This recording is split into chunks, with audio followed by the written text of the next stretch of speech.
It's so good to see you.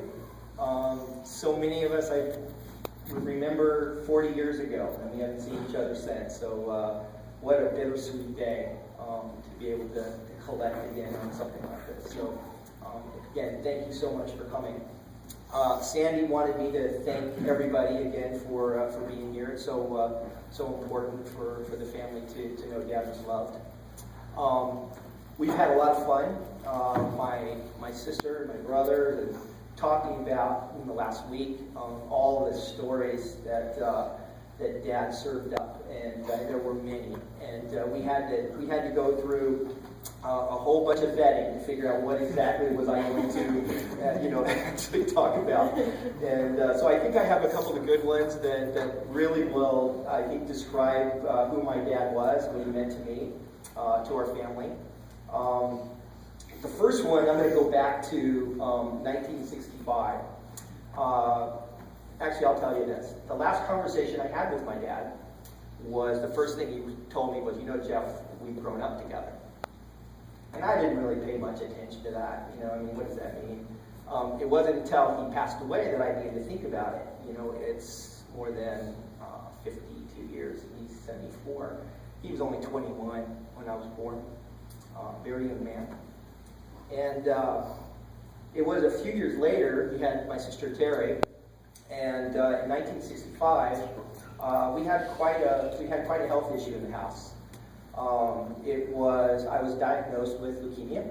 By the way, we call this the Christmas story. This Christmas story has been told many times in my household, and it's been written for school stories, so you're going to get the benefit of the Christmas story. So in 1965, I was diagnosed with leukemia, and things were pretty tough. And you can imagine a 25-year-old man who was probably making a couple of bucks an hour in a tooling shop, with a wife and 2 kids. And in that period of time, there was no health insurance, and there was no government support. You paid the money, or you just didn't get service. And I had spent over a month in the hospital while they were trying to figure out what was going on with me. And he's still doing the work, 50 hours a week and trying to take care of his family.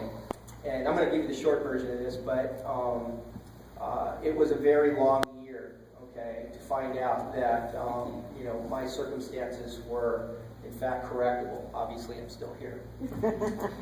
And so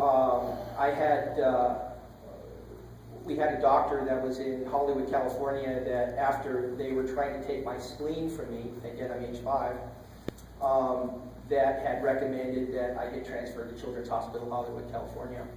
And so that's exactly what happened. 2 o'clock in the morning, my father, my mother, I remember this very, as clear as day, coming and picking me up, wrapping me up in a blanket, and taking me to Hollywood for medical care.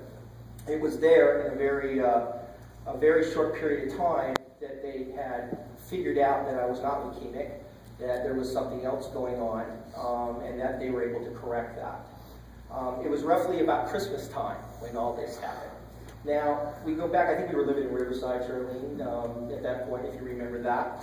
And my folks were just broke. They had nothing. They had 2 kids. They were paying for medicines for me, a month in the hospital. You can imagine what that was like.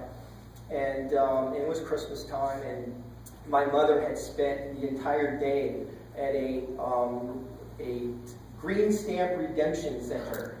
Okay? Who remembers Green Stamp Redemption Center? Yeah.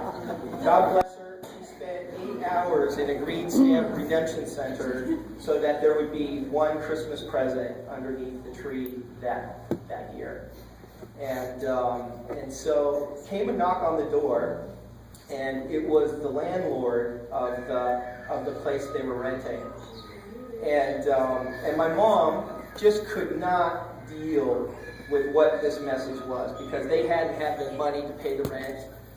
She knew it was an eviction, story. It's Christmas time. She just spent 8 hours suffering in this redemption center, and she gave up. She went into the back of the room and told my father to please take care of this.